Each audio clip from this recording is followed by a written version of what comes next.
Good morning. Hi, quick video message for Lisa. Hello Lisa. Thank you for buying the chainsaw. So I didn't have a chance to put any real number of pictures on, so I thought I'd just show it very quickly on the camera before I put it in the box and post it off.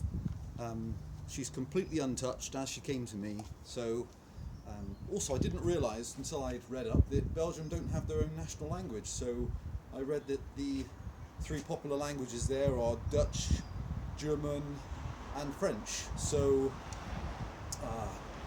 bedankt voor het kopen van de kettingzaag, or vielen dank voor den kauf des kettingzager. So thank you very much for buying the saw, and she has really good compression, and I put a tiny bit of fuel onto the carburetor, and you can just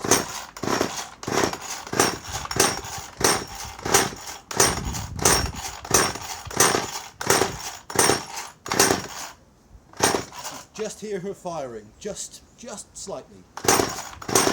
So I'd love to hear how you get on. So thank you again for buying the saw.